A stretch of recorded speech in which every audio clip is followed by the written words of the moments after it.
The 28th Ward is one of the more popular and most dense wards in the city, and one that everyone loves visiting. It's also one that can keep an alderwoman extremely busy. Heather Navarro serves as the 28th Ward Alderwoman, and it's a job she relishes wholeheartedly. You know, I really love talking to people. I love problem solving. So it really has been a joy and a privilege to be able to serve as Alderwoman these last 3 years. So tell us about the physical boundaries and neighborhoods that make up the 28th Ward. So when I think of the 28th Ward, I first think of Forest Park, and then the neighborhoods on the west side. So that includes a little bit of Dogtown, the Hi-Pointe neighborhood, and then those neighborhoods just to the west of Skinker. And then part of the WashU campus, the Hilltop campus, is actually in the 28th Ward. And then you keep heading north to the Del Mar Loop area, and then you get the Skinker to Bolivar neighborhood, a little bit of the Parkview neighborhood, and then it starts moving east, and then the Central West End. Population-wise, compared to other wards, is it have a higher population? Well, all the wards have roughly the same population, but it's definitely very dense. There are 6 neighborhoods that make up the 28th Ward. So Hi-Pointe, the White Elm Skinker neighborhood, the Skinker to Bolivar Place, West End neighbors, and a little bit of Parkview. There are a lot of high-rises. You think about the Central West End, and also the high-rises that line the park along Skinker. So there's a lot of people occupying, you know, not a whole lot of space, but it's because there's so many great things that attract them there, from the university, and then the cultural institutions, to the park. To me, it's Forest Park is the greatest treasure that the city has. It really is one of the things that helps us stand out, and it's a great asset in so many ways. So making sure that all of our neighborhoods are equally connected to it and that those resources are available to everybody is really important too. It's a really wonderful place for people to live. It really is, and there's so much more. So let's talk about the business aspect that lies within your ward. So there are a lot of great commercial districts. So the Hi-Pointe neighborhood, the movie theater, the drive-in, the big Amico sign, which is now a historic landmark, and then the Del Mar Loop areas, we're seeing a lot of growth there, and then the Central West End, and then to Bolivar Place too, a lot of people don't think about, but there's a lot of people who live there, and there's a great little string of restaurants, and it's another area that's growing really well. Tell us a little bit more about what made you, your impetus for running to become an alderperson and get involved in city politics. I have always been an advocate, I would say, since I was young. At one point it was rainforests, maybe it was about recycling. So that has always been there. I went to law school, again, driven by my desire to advocate on behalf of my community. And then when I moved to the Central West End and started raising my kids, I really started to love the city. I came to St. Louis to attend Washington University and ended up living here and starting my family. And it didn't take long for Heather to get involved in the community. Always looking for ways to improve our neighborhoods, so that starts with making sure that people are healthy and safe, looking at transportation options, making sure that there are accessible jobs, affordable housing.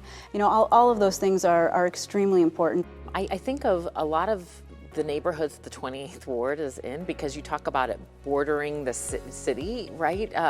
It being a front door or a front stoop or a front window to our city for people who don't live in the city or for visitors from outside our city and even the country. How does that impact the residents and the decision-making you make as the alderperson there? I think about the people who live there, and I also think about the people who work there, who are coming in on, whether by bus or by metro, and all those visitors to the park, whether they're coming in to go to the Muni, or they're visiting the zoo, or one of the museums. And so there is a lot of thinking about, okay, how do these people get around? How do they experience not just the ward, but as you said, it is how they experience the city. I spend a lot of time looking at public transportation options, figuring out, how can we maximize the assets that we have, whether that's the Metrolink stations, increasing access to Forest Park. So making sure that all of our neighborhoods are equally connected to it and that those resources are available to everybody is really important too. Alderwoman Navarro also believes it's crucial to lend her support for community improvements and to help initiatives move forward, and that's why she works closely with Kate Haher from the Central West End Community Improvement District.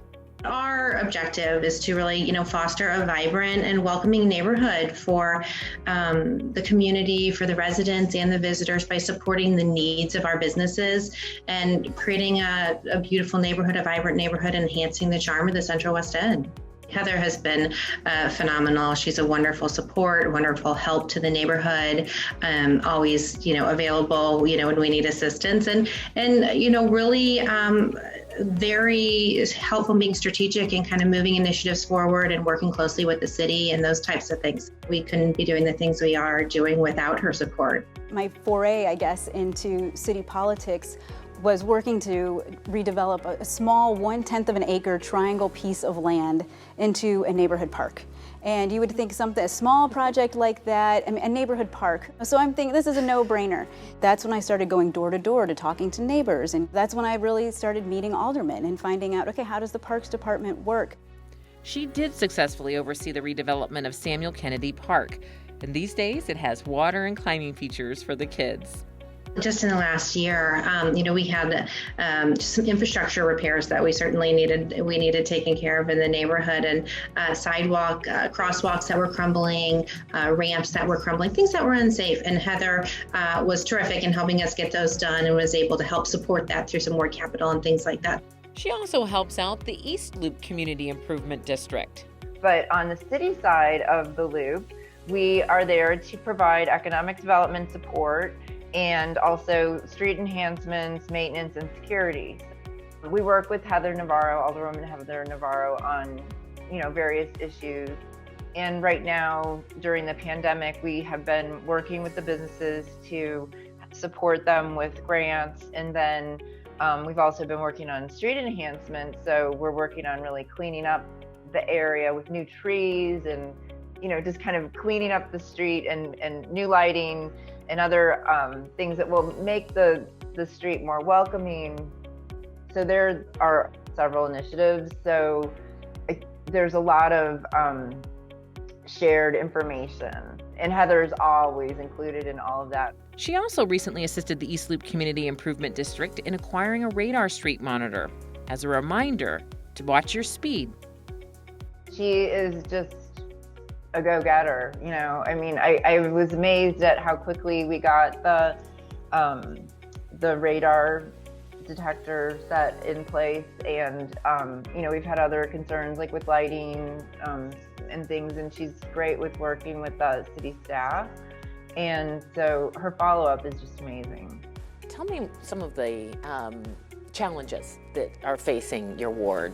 Well, I think a lot of the challenges are the same that the city has. So, always looking for more growth and development because, the city is stronger. The more people who live here, that strengthens all of our institutions. It strengthens our neighborhoods.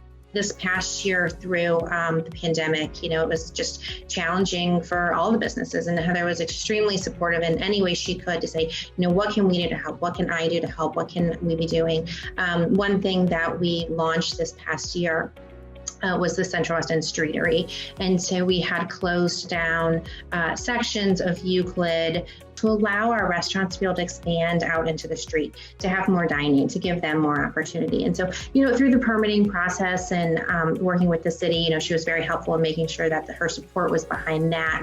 And that was a huge win. It was a big win for the businesses. And when the weather was nice, it gave the community and gave people somewhere to come outside and feel safe and be. So win-win for the community, win-win for the businesses. And, Heather was, instrumental in kind of working through that process with us. Appointment to the Central West End Special Business District. Thank you, Mr. President. I move that. Whether she's on the floor supporting a new bill or offering ideas at one of her committee's meetings, Alderwoman Navarro is getting things done.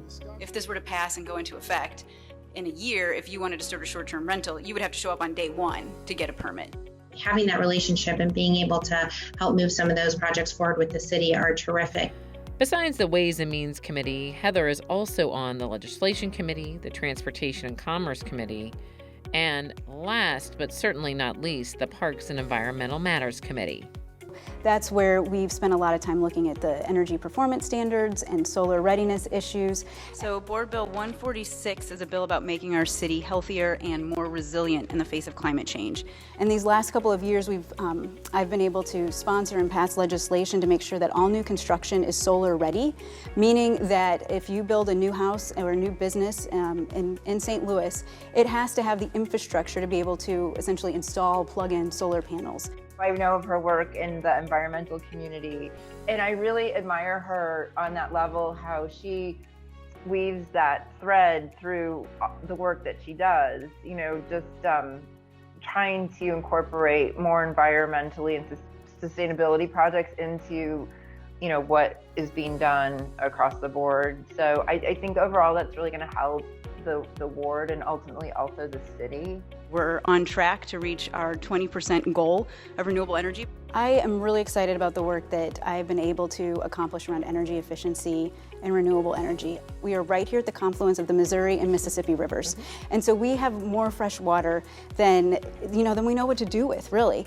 And I mean, this is water that is great for drinking, great for irrigation, great for brewing beer, great for transportation, and really being able to maximize that in an age of climate change, when we're seeing more flooding, when we're seeing higher temperatures. And so being able to reduce our greenhouse gas emissions is extremely important to me. I think it's very important and on a regional level to have that focus. So, you know, I would say that's where, you know, we're really lucky to have her with her background and moving forward.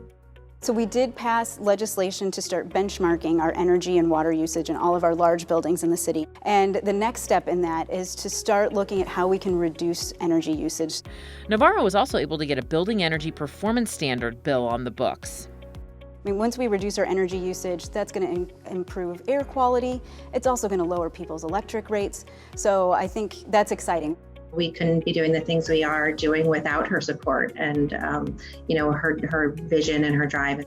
Thanks to that vision, St. Louis recently passed electric vehicle ready legislation, requiring all new construction be electric vehicle plug-in ready, even some large parking lots. Former Mayor Lyda Crewson signed the executive order authorizing the city to begin using its 4 new electric cars. And I think that's the sort of thing that is going to literally put St. Louis on the map. If you have an electric vehicle and you're doing a long road trip across the country, you're going to look to see where can I stop and charge. And St. Louis, we want St. Louis to be one of those places. She also found her service on the Health and Human Services Committee very rewarding.